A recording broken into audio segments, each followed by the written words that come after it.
Ce qui est pire dans la vie, M. Ndélé, ce n'est pas l'ignorance. Il y a deux types d'ignorance. Il y a une ignorance où la tête est vide. Il y a une ignorance où la tête est remplie de fausses connaissances. Et l'ignorance la plus pire entre les deux types d'ignorance, c'est la deuxième. Parce que si la tête est vide, c'est très facile d'y mettre quelque chose qui est bien. Et ça colle et on avance. Mais si la tête est remplie de fausses connaissances, c'est un travail de titan. Les Africains que nous sommes, nous sommes remplis de fausses connaissances. Et je paraphrase Cindy Kandokolo, quelque part où il dit « En nous racontant l'histoire de l'Afrique, on nous a menti. Et en se racontant nous-mêmes cette histoire, nous nous mentons davantage. » Et c'est ce qui gangrène. L'Africain ne connaît pas « je viens d'où, je suis où et je vais où ». Aujourd'hui, par exemple, M. Ndélé, je crois, ça s'est dit presque partout.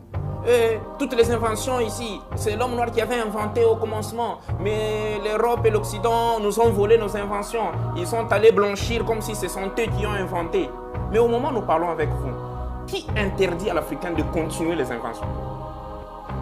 Comment est-ce que celui qui nous a volé les inventions continue à inventer des choses qui nous épatent jusqu'à aujourd'hui? Nous, à qui on est venu voler quelques-uns, on n'a pas volé l'intelligence qui est inventée. On a volé les inventions. Mais pourquoi est-ce que l'Afrique... Aujourd'hui, le monde entier ne sait pas expliquer, par exemple, le merveille de l'Égypte. On nous a volé aussi cette intelligence.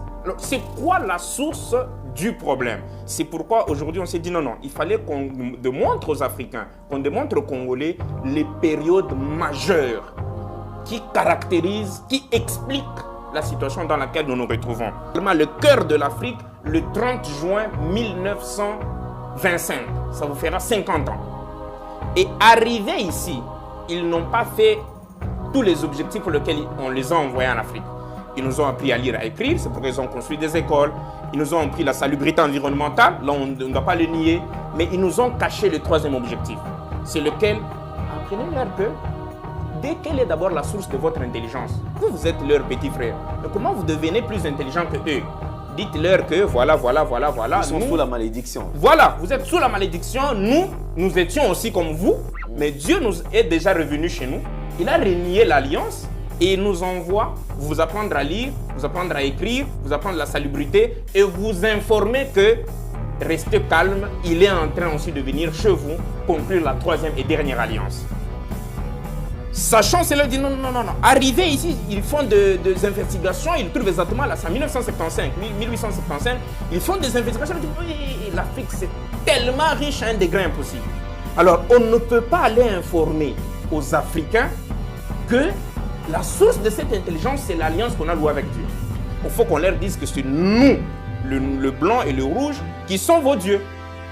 Et même dans le livre sacré de nos deux alliances, s'ils lisent de très bonnes écritures qui annoncent l'avènement de leur propre alliance, ils seront éveillés et ils vont nous chasser tôt. Alors qu'est-ce qu'il faut faire? Ils ont falsifié le livre sacré que nous avons aujourd'hui, que nous appelons la Bible. C'est pourquoi ils nous ont... Ok, ne leur disons, il ne faut pas leur dire qu'il y aura une troisième alliance. Allez, d'ailleurs, dès l'école primaire, programmons ça dans les esprits africains. Il y a deux testaments, l'ancien et le nouveau. Pour qu'ils bloquent ça jusqu'à ce qu'ils vont mourir. Deux, mettons l'écriture telle qu'au dernier jour, si vous apprenez un prophète venir vous dire qu'il est aussi prophète, au même degré que Jésus, prenez-lui comme il est anathème. Prenez-lui comme un antichrist, les antichrists de dernier jour. Voilà les données qu'ils ont introduites dans le mémoire, dans le cerveau africain. Et aujourd'hui exactement, nous sommes en train de reproduire ce qu'ils ont introduit dans nos mémoires.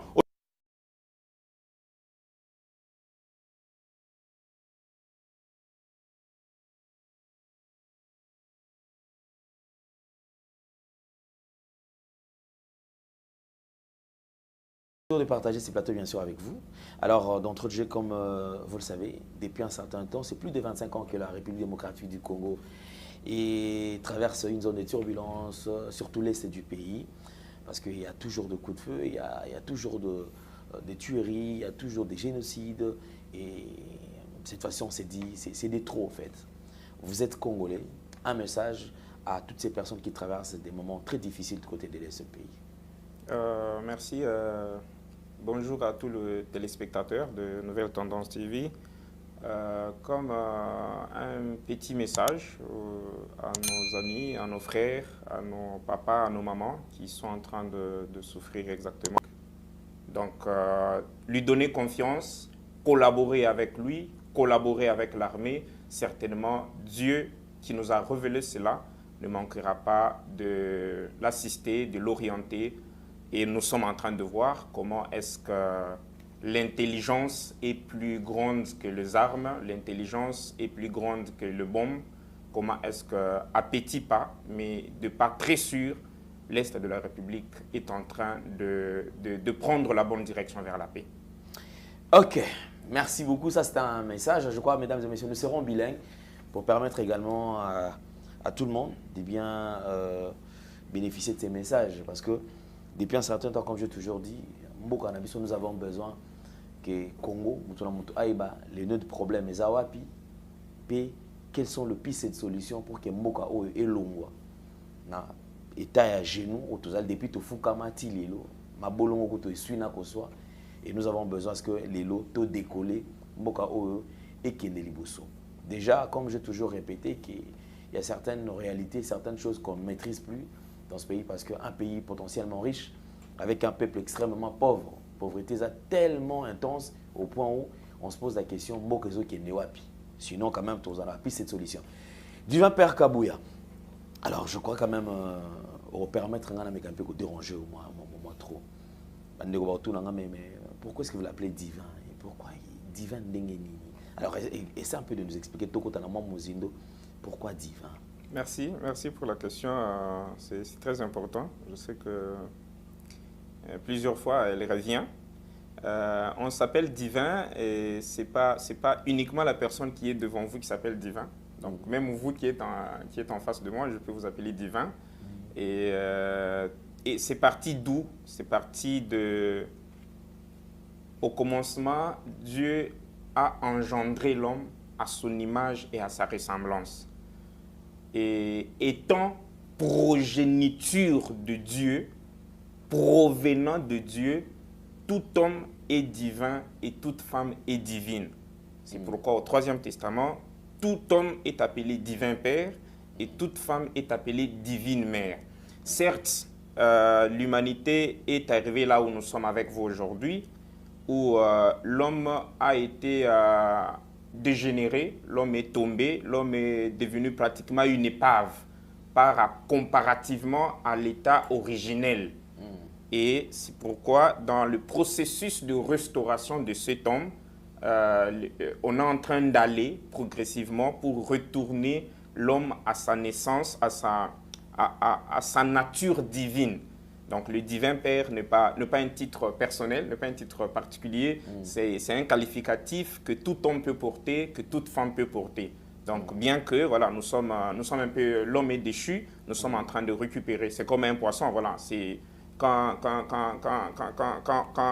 un chien met une chaîne, met bas de chien, quelle que soit la médiocrité de la santé, il s'appellerait toujours chien. Donc bref, étant progéniture de Dieu, tout celui qui vient de Dieu est appelé divin. Alors je crois qu'on va toucher quand même à un point très important en ce qui concerne votre accoutrement, parce que c'est un accoutrement quand même assez unique, propre à vous. Alors essayez un peu de définir pourquoi cet accoutrement. Merci. Je n'entrerai pas trop en détail, sinon je vais tenter de répondre à la question. C'est un accoutrement réservé aux prêtres de l'Église du Troisième Testament.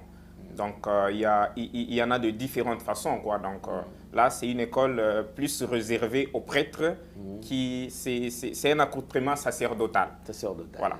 Ok, super bien. Je crois que là, on ne va pas entrer en profondeur déjà. Et sinon, parlons quand même, s'il faut nous présenter quand même l'Église du Troisième Testament. Vous avez foi en qui? Parce que c'est l'Église du Troisième Testament. Oui, merci pour la question. Je sais que de l'appellation, tout homme normal ne manque pas de tickets de l'appellation de cette église parce que nos cerveaux, nos mémoires ont été déjà programmés depuis l'enfance, je crois depuis l'école primaire, je crois. Il y avait même une chanson telle qu'il y a deux testaments, l'ancien et le nouveau. Donc voilà. Et on nous a amené un livre tel qu'on nous interdit d'ajouter ni de retrancher. On nous a amené un livre où on nous dit c'est tout ce que Dieu a dit à l'humanité, de Genèse à Apocalypse. Il ne parlera plus à la communauté, il ne parlera plus à l'humanité à part ce qui est contenu dans ce livre. Donc c'est une appellation qui fait déjà ticket. Et ici, rapidement là, nous vous révélons que c'est le Troisième Testament, l'Église du Troisième Testament vient est issue de la Troisième Alliance. Et la Troisième Alliance, d'après les révélations de Dieu le Père au Troisième Testament, c'est quoi? Dieu nous dit, non, mon plan de récupération ou de rédemption de l'humanité n'était pas divisé en deux cycles ou ne devait pas contenir deux alliances. Au contraire, ce plan devait contenir trois alliances. Et une alliance pour l'Orient, une alliance pour l'Occident et une alliance pour le centre ou l'Afrique.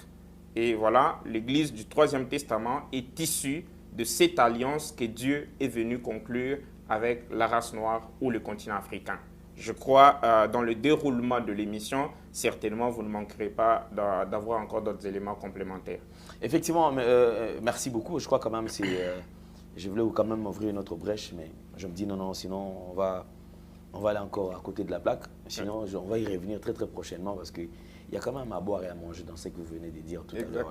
Alors, nous parlons quand même d'un sujet, donc le période majeure révélée par Dieu au Troisième Testament pour le Congo et l'Afrique.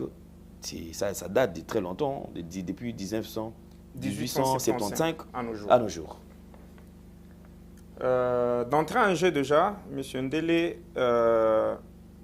pourquoi est-ce qu'on se présente aujourd'hui pour la première fois? D'abord, encore une fois, merci pour l'invitation. Merci pour la propreté et la beauté du studio. Merci. Et pourquoi est-ce que dès ma première présentation à votre chaîne, je vous propose un tel sujet? Le période majeure révélée par Dieu au Troisième Testament pour le Congo et pour l'Afrique. De 1875 à nos jours. C'est vraiment très longtemps.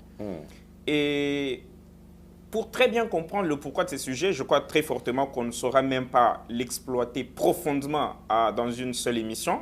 Mais voilà, on va ramasser l'essentiel. Et si je continue à plaire à M. Ndele, j'aurai encore une deuxième invitation. Ne vous en faites pas, on aura besoin de vous. Pour continuer, merci. Et pourquoi prendre ces sujets?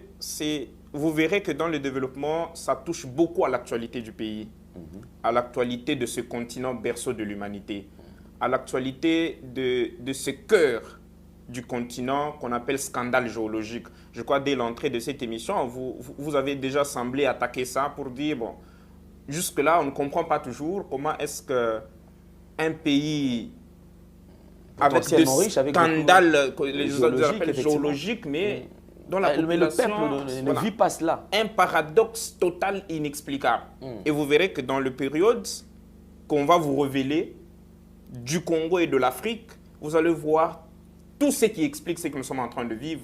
Parce que, vous voyez, M. Ndele, on a toujours dit, un peuple sans repère est un peuple sans destination. Exactement, si vous voyez le Congolais, on dirait, on ne sait plus finalement où on va. On ne sait plus expliquer notre propre vie. Effectivement. Tout ça, c'est parce qu'on n'a pas de repères.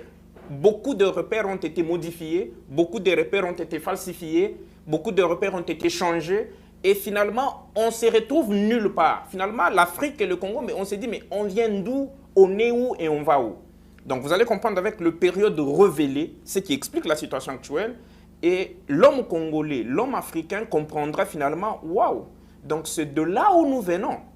Donc, c'est là où nous sommes et c'est là où nous devons être. Là, ça va éclairer le chemin de l'homme congolais. Et bien avant encore de creuser le problème, vous voyez, on a toujours dit un problème sans solution, c'est un problème mal posé. Parce que tout problème doit obligatoirement avoir une solution. Si le problème n'a pas de solution, deux grandes hypothèses doivent être dégagées, obligatoirement. Soit le problème est mal posé. C'est pourquoi aujourd'hui on s'est dit, mais comment on explique, on n'arrive à rien expliquer. On a des docteurs, on a des ingénieurs, on a de 90% chrétiens. Ce pays que vous voyez, c'est le cœur de l'Afrique, c'est scandale géologique ici. 90% chrétiens. Deux docteurs, deux pasteurs, des théories que vous ne pouvez pas vous imaginer. Mais pourquoi est-ce que l'Afrique continue toujours à s'enfoncer? Pourquoi est-ce que le cœur du Congo continue toujours à saigner? Alors, ça veut dire deux grandes hypothèses, telles qu'on le disait, soit le problème congolais est mal posé, le problème africain est mal posé, ou soit, si un problème n'a pas de solution, on l'a posé à la personne à qui on ne devait pas... On a posé le problème à la personne à qui on ne devait pas poser le problème. C'est comme vous souffrez de la malaria, mais vous allez poser le problème à un ingénieur. Vous voyez, ça veut dire, voilà, si le problème congolais continue à être tel qu'il est, inexplicable, sans solution, il n'y a que... Et vous comprendrez dans le déroulement de l'émission que, ok, quelle est l'hypothèse qui se vérifie? On a mal posé le problème parce qu'on l'ignorait, ou bien on a posé les problèmes à la personne qui n'est pas censée répondre. Et vous allez finalement comprendre que, parce que vous voyez, le plus grand danger, ce qui est pire dans la vie, M. Ndélé, ce n'est pas l'ignorance. Il y a deux types d'ignorance. Hein. Il y a une ignorance où la tête est vide. Il y a une ignorance où la tête est remplie de fausses connaissances. C'est aussi une ignorance. Et l'ignorance la plus pire entre les deux types d'ignorance, c'est la deuxième. Parce que si la tête est vide, c'est très facile d'y mettre quelque chose qui est bien. Et ça colle et on avance.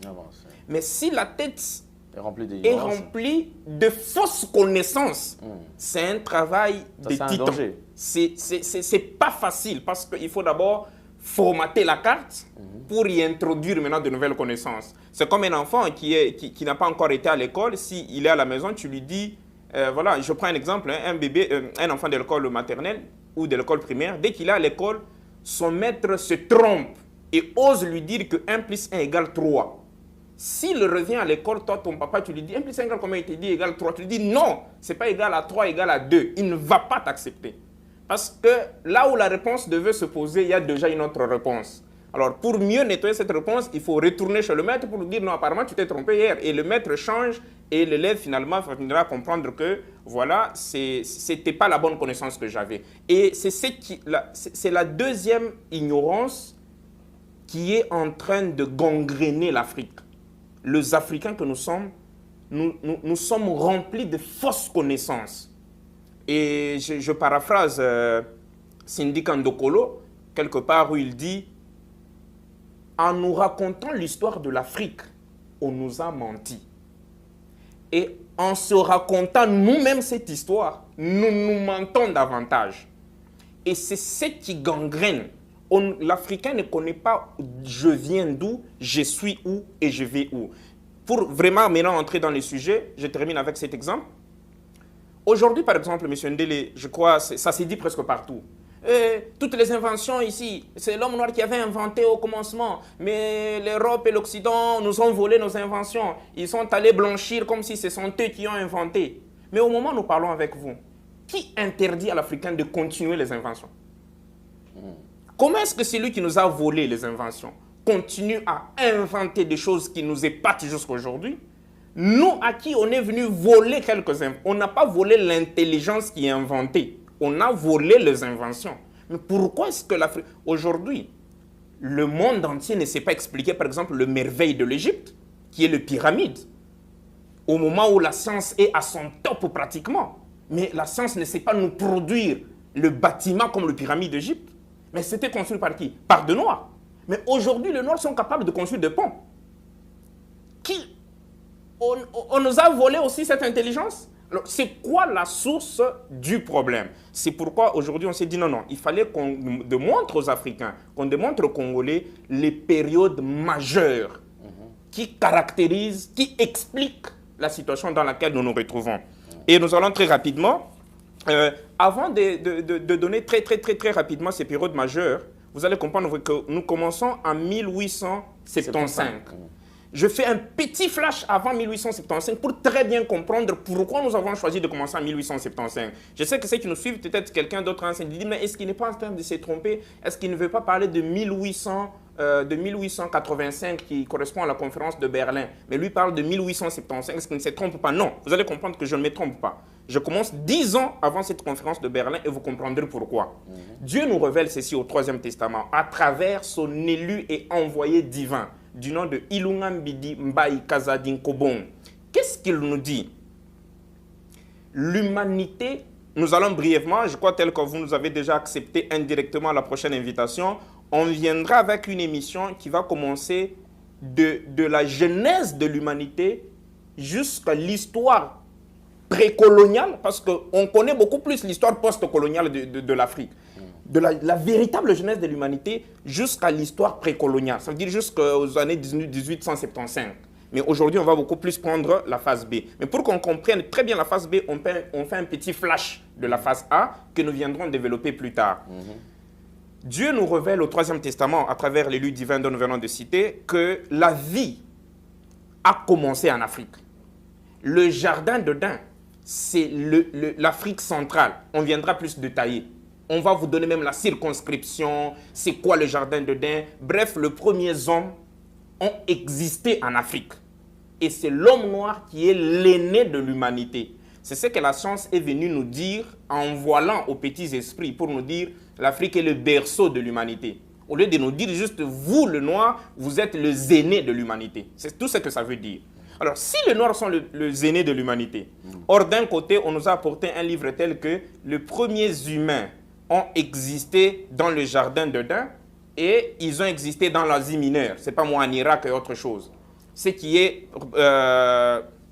concrètement faux. Alors, le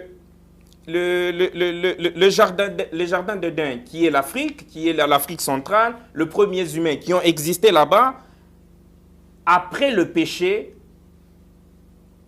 Dieu a chassé les premiers hommes du jardin d'Éden. Et c'est pourquoi les hommes sont partis de l'Afrique centrale en créant plusieurs foyers de civilisation aux alentours de l'Afrique centrale, bien dans le pays limitrophe du centre de l'Afrique. Et où ils sont allés, nous sommes en train de paraphraser les périodes pour bien expliquer pourquoi nous avons choisi de commencer en 1875. Et le deuxième foyer de civilisation après la civilisation du jardin d'Éden, c'est ça la civilisation que l'Orient est venu nous présenter comme si c'était la première ou bien le premier foyer de civilisation qui est la civilisation pharaonique en Égypte. Alors, à partir de l'Égypte, Dieu nous révèle que c'est à partir de l'Égypte, jusque-là, le jardin d'Éden, ni la race rouge, ni la race blanche, la race rouge qui habite l'Asie, la race blanche qui habite l'Europe, n'a jamais vécu dans le jardin d'Éden. Jusque-là, tout le continent africain étant rempli que de la race noire.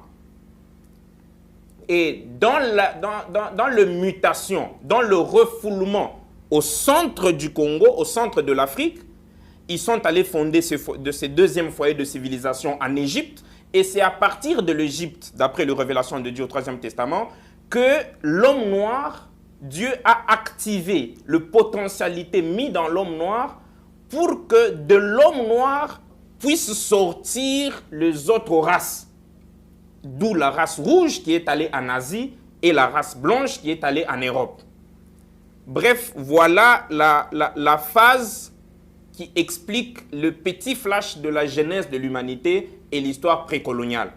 Et toutes les inventions, on a appris avec vous par exemple que la toute première université était africaine.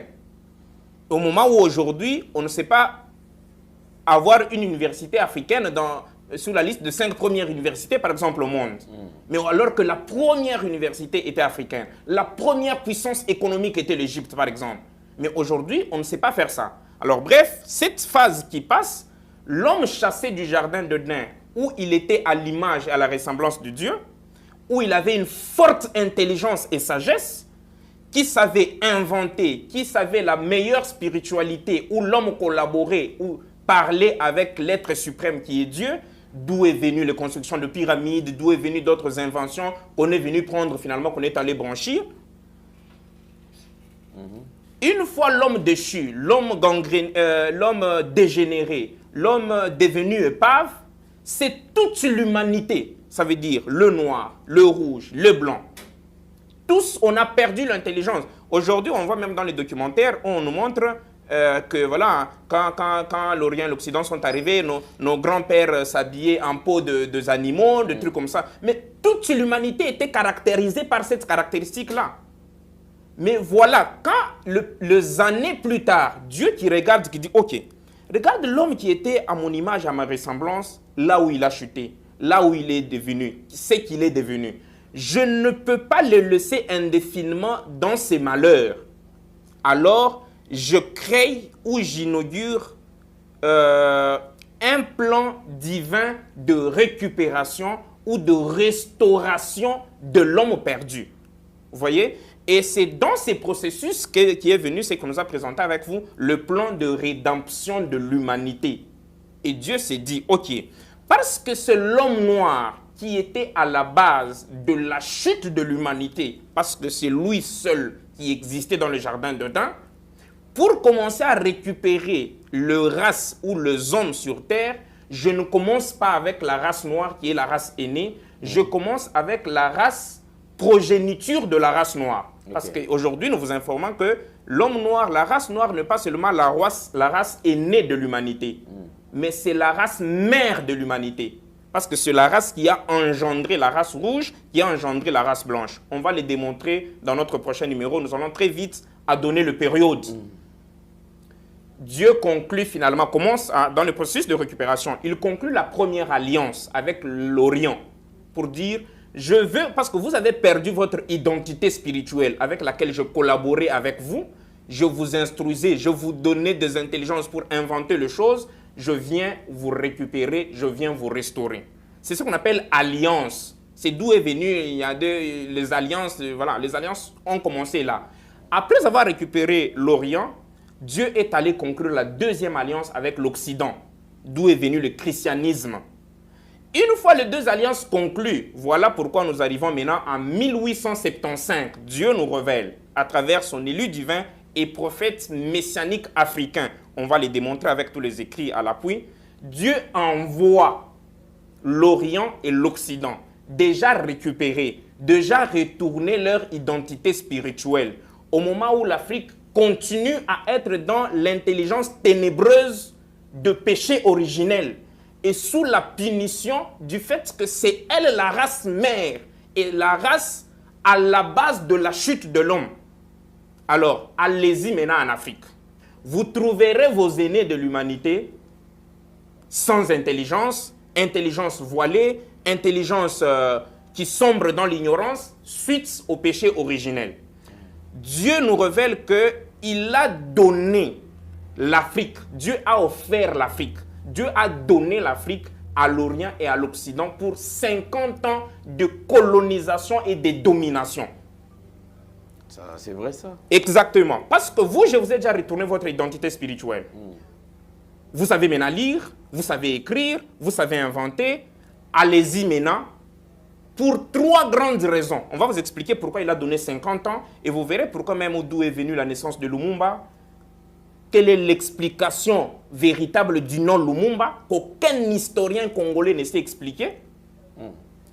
Pourquoi la date du 30 juin? D'où venait le pouvoir avec lequel Lumumba a chassé la Belgique à l'époque, pratiquement grande puissance, rien qu'avec un discours? Dieu les envoie. Vous avez 50 ans. Allez-y en Afrique. Tout ça vous a été révélé.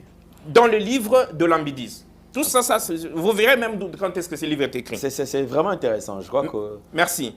Et voilà, l'Orient et l'Occident arrivent pour 50 ans.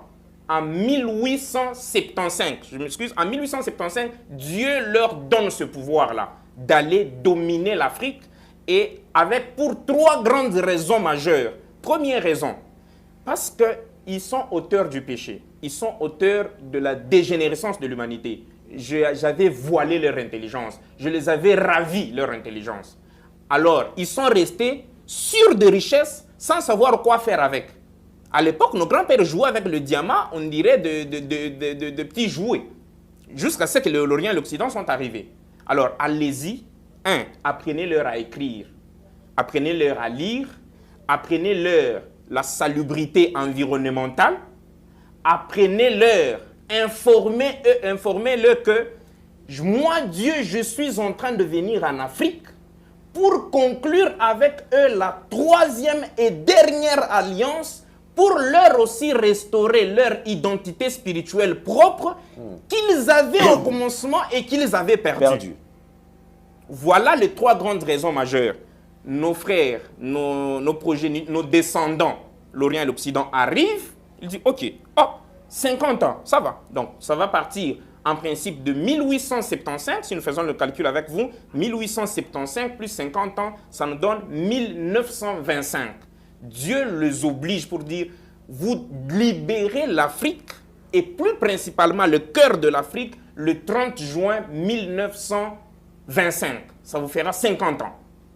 Et arrivés ici, ils n'ont pas fait tous les objectifs pour lesquels on les a envoyés en Afrique. Ils nous ont appris à lire et à écrire, c'est pourquoi ils ont construit des écoles. Ils nous ont appris la salubrité environnementale, là on ne doit pas le nier, mais ils nous ont caché le troisième objectif. C'est lequel, apprenez-leur que, dès quelle est d'abord la source de votre intelligence, vous êtes leur petit frère, mais comment vous devenez plus intelligent que eux? Dites-leur que voilà. Ils sont sous la malédiction. Voilà, vous êtes sous la malédiction, nous étions aussi comme vous, mais Dieu nous est déjà revenu chez nous.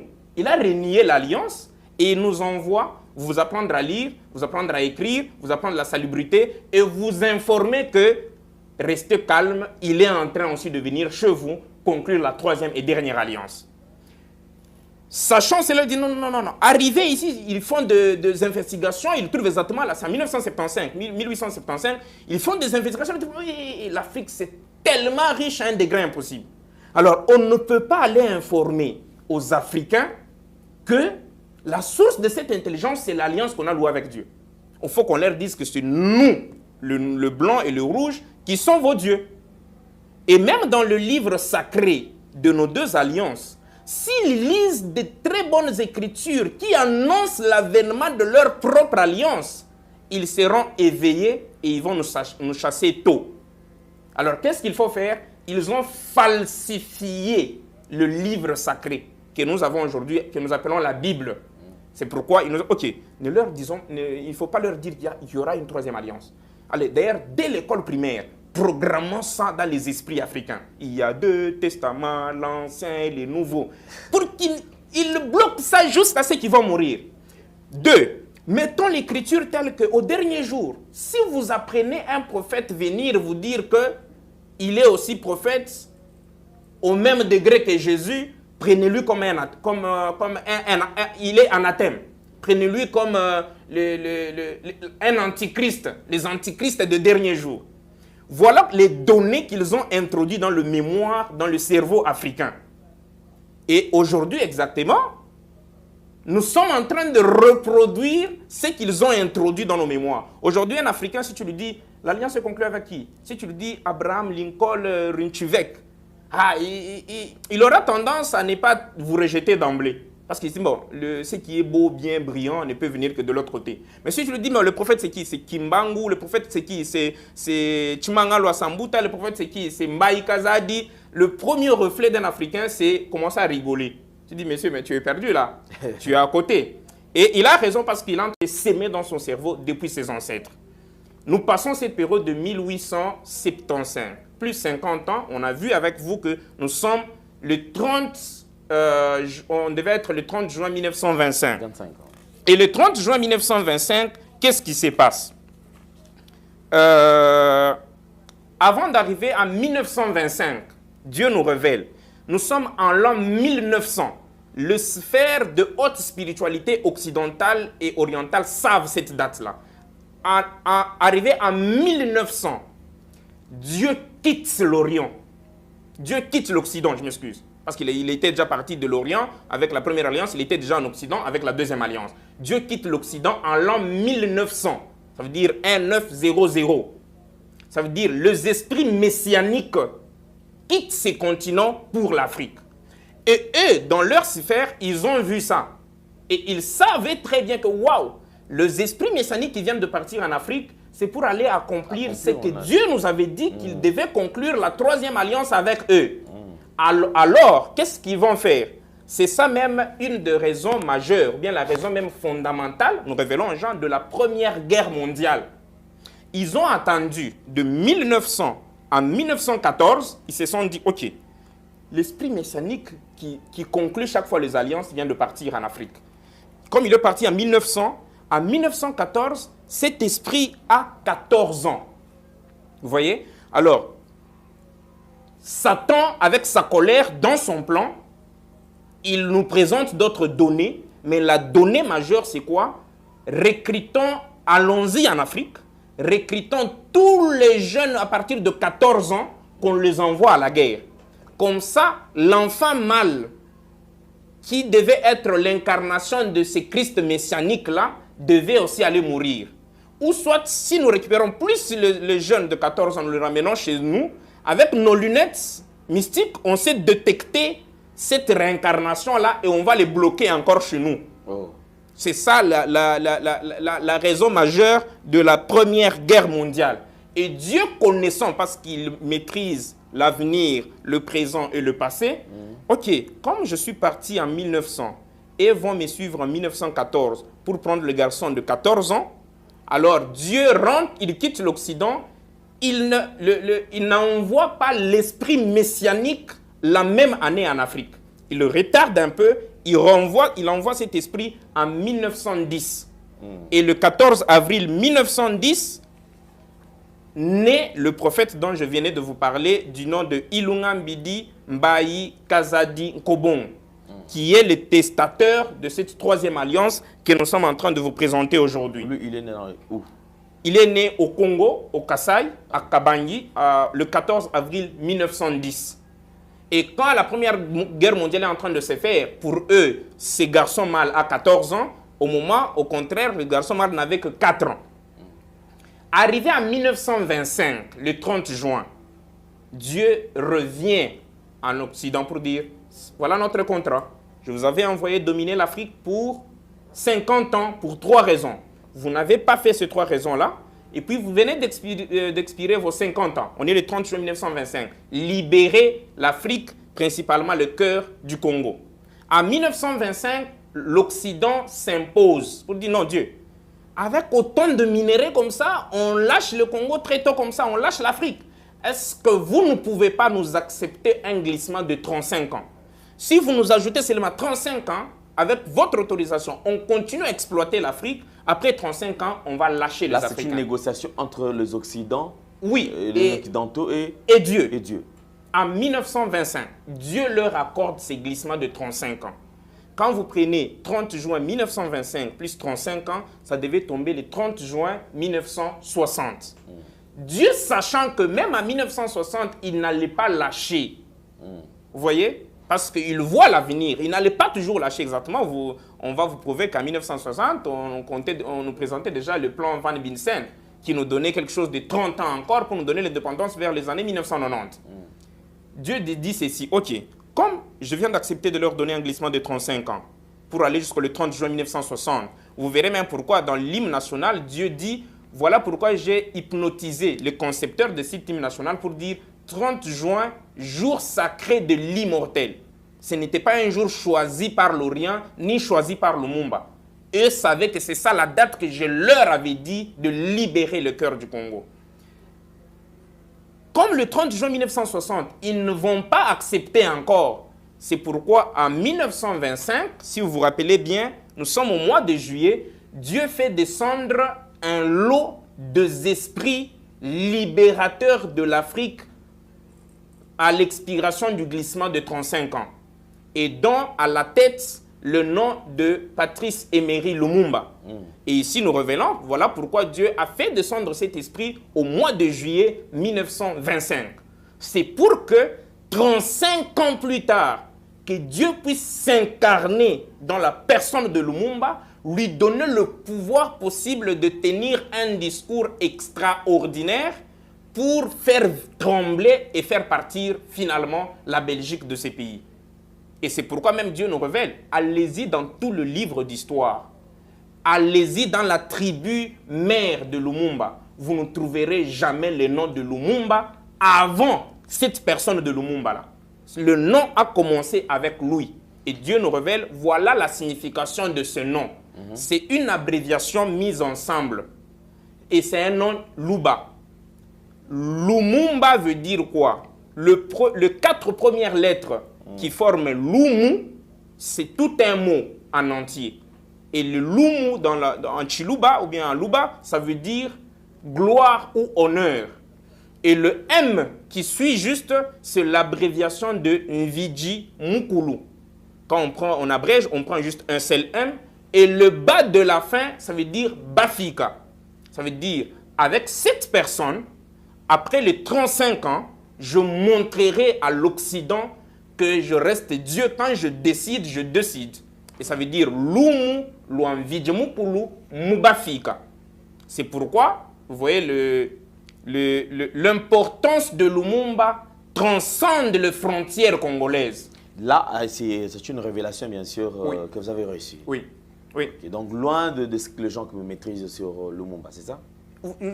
Vous pouvez inviter, je sais que Nouvelle Tendance, ce n'est pas n'importe quelle chaîne, invitez tous les historiens que vous connaissez. Personne ne va vous dire que le nom de Lumumba a été retrouvé dans une histoire avant Patrice Emeloum. Ok, d'accord. Donc voilà, c'est Lumumba qui veut dire honneur et gloire de Dieu en Afrique.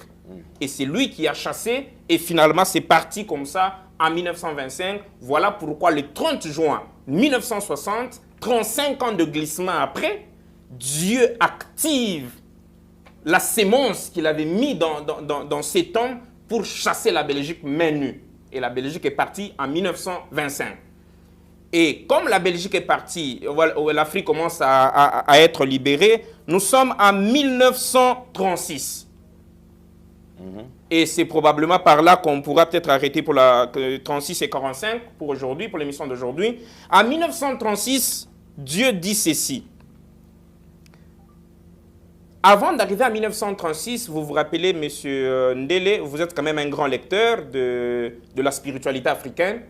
Avant d'arriver à 1936, en 1921, un certain 10 septembre 1921, le prophète Simon Kimbangu a tenu un discours dans ce pays-ci.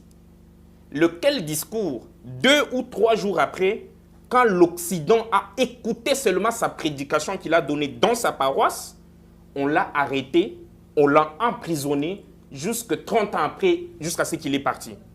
Et eux savaient déjà, waouh, c'est qu'on a toujours tendance à cacher. Il est en train de le révéler. Qu'est-ce que Simon Kimbangu dit aux Congolais en 1921? Le discours est là, nous paraphrasons.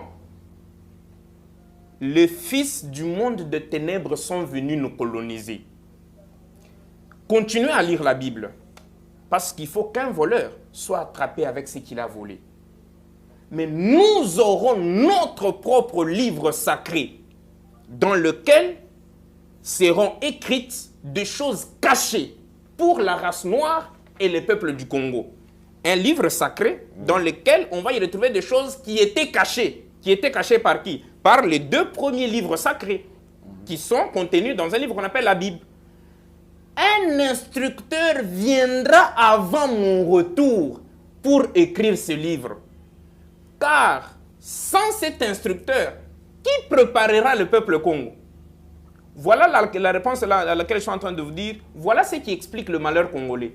Parce que le livre initiateur, le message initiateur qui devait donner la maturité spirituelle à l'Africain n'est pas pris en compte. Alors, si aujourd'hui les autorités politico-administratives étaient attentives, parce que on a vu, je crois, le 4e président, M. Kabila, se rendre par exemple à Kamba pour reconnaître que Simon Kimbangu était exactement un vrai prophète. On a vu le président actuel, Tshilombo Tshisekedi Félix, se rendre à Kamba pour reconnaître que Simon Kimbangu, exactement, c'est un prophète véritable. Mais pour vérifier l'authenticité de ce prophète, on doit rentrer à son tout premier message pour lequel on l'a emprisonné, on l'a assassiné 30 ans après. Dans ce message, il dit quoi? Je suis venu libérer le peuple d'Afrique, oui. Mais c'est juste les alerter que le livre qu'on nous a apporté n'est pas notre livre rédempteur. Notre livre rédempteur est en train de venir. Ce n'est pas moi qui vais l'écrire, mais un autre instructeur est en train de venir. Et il donne le caractéristique. Il va l'écrire avant mon retour. Or, nous savons que Simon Kimbangu est parti de mémoire en 1951. Si les autorités étaient attentives, ils disaient, oh, le prophète vient de partir en 1951. Il nous avait dit, lui était venu juste alerter. Mais un instructeur était derrière lui. Ça veut dire lui n'était qu'un prophète précurseur. Voilà l'erreur que l'Afrique est en train de commettre. De considérer M. Kimbangu, le prophète Kimbangu, comme un prophète messianique rédempteur. Alors qu'il n'était qu'un prophète précurseur du prophète messianique. Alors ça veut dire avant 1971, parce qu'il est parti, il était vrai prophète, le Congolais devait se lancer dans la recherche pour savoir où est cet instructeur. Et lui, le prophète Kimbangu nous a donné le caractéristique de découvrir, voilà, c'est celui qui nous avait promis. Il viendra avant mon retour, il va écrire un très grand livre sacré. Un livre sacré n'a pas de bibliographie. Pour dire non, j'ai lu tel livre, voilà les plans de sortie sacrés. Non. Un livre sacré, la Bible, voilà. Jean n'a pas lu quelque part pour nous écrire ce qu'il a écrit. Matthieu n'a pas lu quelque part pour nous écrire ce qu'il a écrit. Ces livres-là, voilà, doit être inspiré. C'est ça un livre sacré. Et voilà le caractéristique de ce livre sacré. Les choses cachées pour la race noire et le peuple du Congo. Voilà, en 1936, Dieu finalement, le 18 septembre 1936, vient conclure la troisième et dernière alliance dont on vous a présenté, qu'il avait dit à l'Orient et à l'Occident de venir nous alerter et qui nous avait caché. En 18 septembre 1936, il conclut cette alliance avec son envoyé divin, son élu divin qu'on vous a présenté ici, Ilunga Mbidi Mbayi Kazadin Kobong.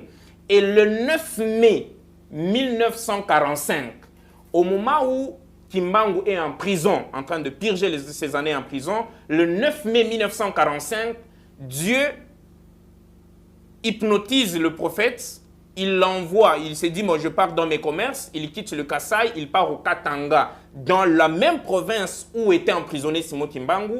Arrivé dans la direction vers Katanda, Dieu le prend et commence avec lui la rédaction du livre promis par Simon Kimbangu.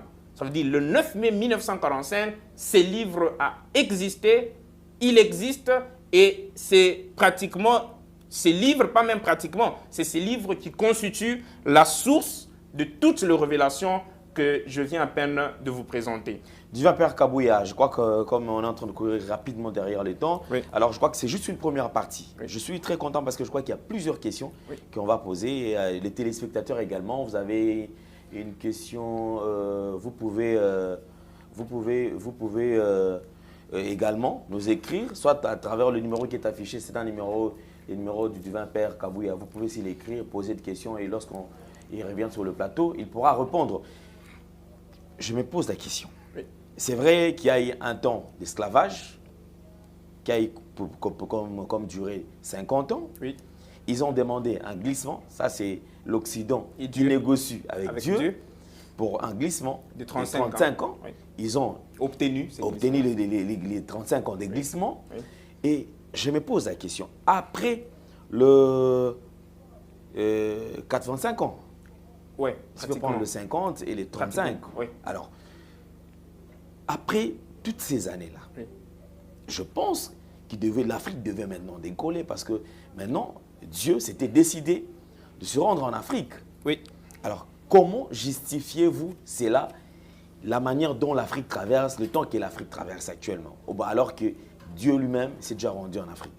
Merci beaucoup. Très, très bonne question. Très bonne question. C'est pourquoi parmi les raisons pour lesquelles j'ai aimé votre invitation, vous sachant à la qualité de ces questions.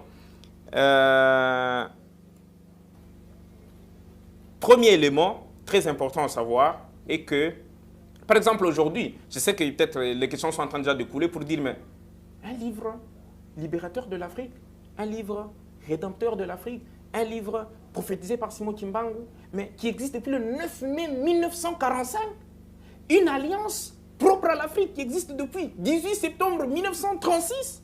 Mais nous sommes en 2022, regarde ce que ces messieurs sont en train de nous relater. Quel est l'apport de toutes ces histoires? Très important. Premier élément de réponse, c'est lequel? Vous savez, quand Satan se rebellait dans le ciel, a été chassé sur la terre, bien que la Bible se tait pour nous dire il est descendu dans quelle circonscription actuellement où nous parlons ici, quel est le pays qu'il avait accueilli. Parce que la Bible dit il est descendu sur la terre, pas dans les airs. Ça veut dire il devait soit descendre, soit c'était le Congo, soit c'était le Ghana, soit parce qu'il était sur la terre. Ça, c'était une parenthèse. Satan avait un mandat. Parce que, tel qu'on vient de l'expliquer, il y a deux types de spiritualité. Il n'y avait qu'une seule spiritualité au commencement, où l'homme était connecté à Dieu. Quand Satan s'est rebellé avec les anges déchus, ils ont créé aussi leur monde invisible et leur propre spiritualité avec d'autres personnes. Et en se rebellant, Dieu a accordé à Satan un mandat pour dire, ok, je te conseille de lâcher ces chemins, tu ne veux pas. Vas-y. Alors, je viendrai mettre fin. C'est très important pour comprendre, c'est vraiment une question très profonde. Je viendrai mettre fin à ton pouvoir que tu crois que tu vas me dépasser un jour. Vas-y, domine la terre comme tu veux. C'est pourquoi, quand il descendait, la Bible l'atteste pour dire « Malheur à la terre, car Satan est en train de descendre, animé d'une grande colère, sachant qu'il lui reste peu de temps. Il lui reste peu de temps. » Il y avait un temps fixé. Jésus sur la terre, il se croise avec un démon dans une personne. Le démon voit Jésus, lui dit « Oh, mais monsieur, je vous connais très bien, vous êtes tel, mais pourquoi es-tu venu nous tourmenter avant le temps fixé ?» Je veux dire, il y avait un temps fixé où il devait d'abord régner. C'est pourquoi même ce démon-là a ordonné à Jésus pour dire, ok, bon, parce que tu es déjà là, ne me fais pas du mal. Prends-moi, jette-moi là-bas. Et Jésus a exécuté l'ordre du démon. Il l'a pris, il l'a jeté là où le démon a voulu. Jésus lui-même en train, après avoir gêné, il se croise spirituellement avec Satan. Satan lui dit, regarde, tu vois, de ton Dieu là, adore-moi. Tout ce qui est royaume, tout ça, ça m'a été donné. Jésus n'a pas dit que c'est faux. Il a dit oui, mais l'homme ne vivra pas seulement de pain. Vous voyez, il y a eu une période, même Jésus, jusqu'à la fin de son ministère, il laisse une prière à ses disciples. Restez prier ceci. Notre Père qui est au ciel, que ton quoi revienne, que ton quoi vienne, que ton règne vienne.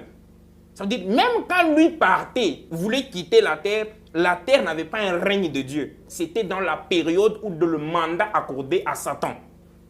Pendant tout ce mandat, c'est là où on est en train d'aller maintenant à la réponse, Satan, pour raffermir la puissance, que ce soit du côté positif ou que ce soit du côté négatif, il faut de pactes. Il faut s'aimer de pactes dans de montagnes, dans de eaux, dans de vallées, dans de personnes, avec de chefs coutumiers, avec de présidents de peuples, pour que tous restent sous la domination du mal. Alors, quand une nouvelle alliance vient, l'alliance n'entre pas directement en jeu. La première mission d'une alliance, c'est démanteler le pacte d'abord et s'aimer de nouveaux pactes. C'est pourquoi, après avoir démantelé, vous nous avez vu que l'alliance conclue en 1936, arrivée en 2000, plusieurs religions chrétiennes ont crié à la fin du monde. Il y a même, moi j'ai même des amis où en 1999, ils ont arrêté d'étudier. Pour dire, mais où est-ce que je vais aller avec les diplômes là? Parce que l'année prochaine, c'est l'enlèvement, parce que c'est la fin du monde. Parce que mal expliqué, la fin du monde n'était pas dire qu'un jour, vous viendrez ici, ce studio ne sera pas là, et finalement, la terre restera vide, les gens resteront dans l'enlèvement. La fin du monde, c'était la fin du système de mal qui était instauré par le royaume satanique. La politique, la science, la spiritualité. Pour dominer, régner, inventer, il fallait être dans certaines loges, entre guillemets. Pour faire de 90% à l'école, il fallait être de ce loge-là. Alors, il fallait chasser ces systèmes. C'est ça la fin du monde. Et nous les informons exactement, cette fin a eu lieu en l'an 2000. Vous voyez? C'est pourquoi l'Alliance a opéré dans le secret total. Pourquoi? Parce que c'était, je vous donne un exemple. On nous révèle à l'église du Troisième Testament, ça c'est un exemple en passant. Vous savez où trouve tu vois le gouverneur de telle province là? Oui, oui, nous le voyons. Vous voyez d'où il tire sa puissance avec laquelle il sacrifie des gens, finalement il est toujours glorifié, on ne le remplace pas, il tue les gens, il assassine. Tu sais où il trouve le pouvoir? Le pouvoir, il le prend dans un pacte signé sur telle montagne. Allez-y sur cette montagne, priez 7 jours, lancez telle prière, faites telle cérémonie, vous démantelez ce pacte-là. Imagine que le Troisième Testament était déjà connu de tous. Et par hasard, ces gouverneurs étaient membres de cette église-là. Et Dieu nous donne une telle révélation. Croyez-vous que le jour suivant, l'église allait avoir le moyen de se retrouver sur cette montagne? Non. Alors, c'est une période où l'église opère d'abord dans le secret pour démanteler. Et ça a eu lieu, c'est ce qu'on est en train de vous dire, en l'an 2000, tout est fini. On a tout démantelé. Et les gens peuvent vous dire, mais le pacte du mal démantelé, mais est-ce que le mal continue? Le système de mal, c'est comme, vous voyez, une marmite. Hein? Vous êtes en train de faire une sauce, la marmite est sous le feu. Quand c'est en train de bouillir, ça donne de l'odeur, quoi. Et démanteler un pacte consiste en quoi? Vous enlevez cette marmite sur le feu, vous le déposez par terre. Quelqu'un qui est dehors, si vous lui dites que la marmite là n'est plus au feu, il ne va pas vous croire. Parce que aussi longtemps qu'il continuera à entendre cette odeur, il va se dire non, la marmite est en train de bouillir. Il faut lui prendre un moment pour que cette odeur disparaisse, parce que la marmite n'a plus la capacité de bouillir encore, finalement le système là va disparaître. C'est comme une rivière. Quand vous bouchez la source du fleuve Congo, on bouche au Katanga. Si vous demandez à quelqu'un de Kinshasa qui se met devant le fleuve Congo, il voit comment est en train de descendre, tu lui dis, la source, tu sais que la source est bouchée. Il ne va pas t'accepter. Il faut attendre 2 mois, quelques mois, un temps, pour voir l'eau qui commence à diminuer, pour se rendre compte exactement la source a été bouchée. Alors, c'est pourquoi à partir de l'an 2000, quand on démantèle un pacte, il faut sceller de nouveaux pactes qui vont maintenant impacter le monde.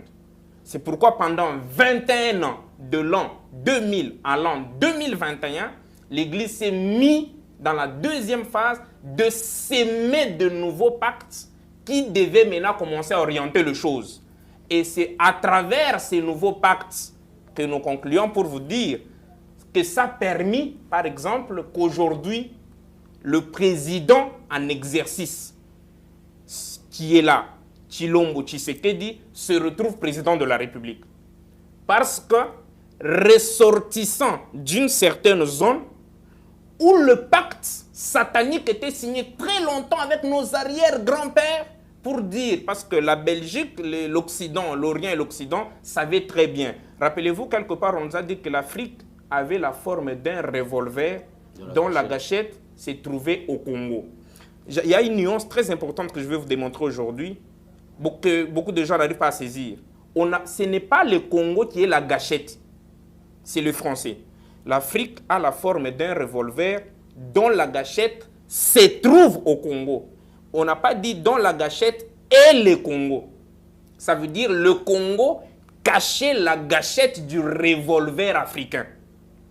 Or, l'Orient et l'Occident étant contre pour le décollage ou l'émergence de l'Afrique, ils ne peuvent jamais accepter que la gâchette du revolver africain puisse fonctionner. Pour que la gâchette africaine ne puisse pas fonctionner, qu'est-ce qu'on doit faire? On doit signer de pactes pour que les gens ressortissant de cette zone constituant la gâchette ne puissent jamais accéder à de fonctions politiques élevées. Merci. C'est pourquoi je termine. C'est pourquoi vous voyez à un moment on dit Luba a pouvoir Namboko Yote. Très loin du tribalisme, hein, évitez-moi vraiment de ce genre de débat. Ça, ce n'est pas une parole ordinaire. Ça venait de ce pacte-là. Alors, comme un des effets de démantèlement de ces pactes, parce qu'on nous est allé même nous montrer, ces pactes étaient signés à Kabeya Kamwanga, dans une rivière X, et c'est pourquoi on a même demandé aux gens, vous voyez, il a passé autant d'années, le président n'a pas piétiné le Kasaï, le président n'a pas piétiné ses origines.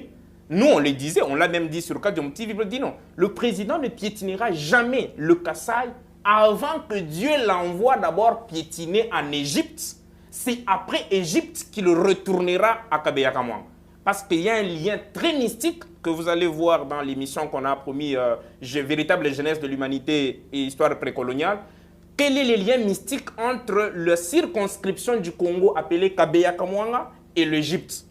Et pourquoi d'abord le nom de Kabeya et Kamwanga? Parce qu'il y a deux mots, les historiens sont en train de m'écouter. Il y a le mot Kubeya, il y a le mot Kumwanga, qu'on viendra développer avec nos prochaines émissions. Merci beaucoup, Divin Père Kabouya. Je crois quand même il y a à boire et à manger.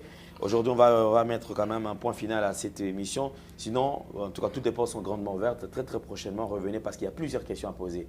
Déjà, à quand les décollages du Congo, ouais. À quand la fin de la guerre au Congo, parce que vous avez déjà dit que déjà Dieu s'est installé en Afrique. Oui. Donc déjà qu'il y a, en tout cas, on doit vivre cela avec des signes, avec des précisions, tout ça. Et prochainement, on parlera de votre rencontre avec le président de la République, parce que déjà on se pose déjà si vous avez toutes ces révélations, d'où c'est que vous avez eu le temps de remettre un projet qui pourra aider le président de la République et à bien faire les choses. Oui. Ça, on va y revenir très très prochainement. Nous sommes arrivés pratiquement à la fin. Sinon, un tout dernier message à tous ceux qui ont eu l'occasion de vous suivre. Merci beaucoup, M. Ndele, pour l'invitation. Merci beaucoup pour le temps aux téléspectateurs pour nous avoir suivis. N'hésitez pas de nous revenir avec des questions d'éclaircissement en cas de zone d'ombre. Dernier mot de la fin. Je sais que dans la prochaine émission, tel que vous l'avez vu, on n'a pas terminé les étapes, on n'est qu'en 1936. Effectivement. Vers 1960. Je crois, dès la prochaine émission, on va vous expliquer à partir du pourquoi le jeudi 30 juin 1960 a coïncidé avec le jeudi 30 juin 2022. Qu'est-ce qui vient de se déclencher en République démocratique du Congo à partir de ce 30 juin 2022? Et qu'est-ce qui a été exactement dit au président de la République? On vous assure exactement qu'il nous a reçus le jour de consultation et le protocole nous avait donné 5 minutes. Mais je reconnais avoir fait devant le président de la République, c'est mon dernier mot d'ailleurs, Monsieur le Président de la République, je reconnais avoir consommé 33 minutes de ta mandature à la tête de la République démocratique du Congo, la nuit du 2 au 3 novembre 2020. Et ce n'est pas un secret pour personne. Rappelez-vous qu'à un certain moment de cet entretien mystique de 33 minutes, à minuit, il vous a été poussé de tirer même votre propre agenda personnel pour prendre note de quelque chose de très grand et qui venait d'un adage dont vous avez dit pour conclure notre entretien, pour vous dire que l'essentiel ou l'important dans une bataille n'est pas la taille du champ, mais c'est la taille de la bataille dans le champ. Et si vous relisez tout le bouquin, tous les 2 numéros de messages qu'on vous a laissés, si vous relisez très bien le dernier qui vous a été déposé ce 27 juin par un canal qui nous a confirmé très sûr que c'est arrivé, vous verrez que vous avez des outils qu'il faut pour libérer totalement l'Afrique, libérer totalement le Congo et permettre son émergence. L'Église est en train de faire sa part, certes, Monsieur le Président, c'est là vous n'allez pas nous contredire, que Jésus-Christ ayant la plus haute puissance, mais pour qu'il arrive à libérer Lazare, il a demandé à ce que les gens puissent enlever la pierre qui était sur le tombeau. Or, enlever la pierre et réveiller Lazare, c'est réveiller Lazare qui demandait beaucoup plus de puissance. Mais comment lui qui était détenteur d'une telle puissance de réveiller quelqu'un mort il y a 3 jours, n'a pas voulu assez que cette puissance l'aide à enlever la pierre. Nous vous exhortons à très bien relire ces plans et orientations divines. Vous verrez que ça sera pour vous une façon d'enlever la pierre et de permettre à ce plan de libérer l'Afrique et de permettre son émergence. Merci beaucoup. Alors, je crois que nous sommes arrivés pratiquement à la fin. Du Père Kabouya, merci beaucoup d'être passé. Je crois que nous attendons très prochainement. Et merci également à tous nos téléspectateurs. Continuez toujours à nous faire confiance. Partagez cette vidéo. Faites des commentaires. Et surtout, beaucoup plus de questions. C'est ce que nous attendons. Et prochainement, on va poser toutes ces questions. Et peut-être au troisième numéro, ça sera téléphone ouvert. Vous pouvez poser toutes les questions possibles. Et il va vraiment répondre. Alors, on se revoit très très prochainement. Portez-vous bien. Merci beaucoup pour l'invitation. Ok, bye bye, ciao.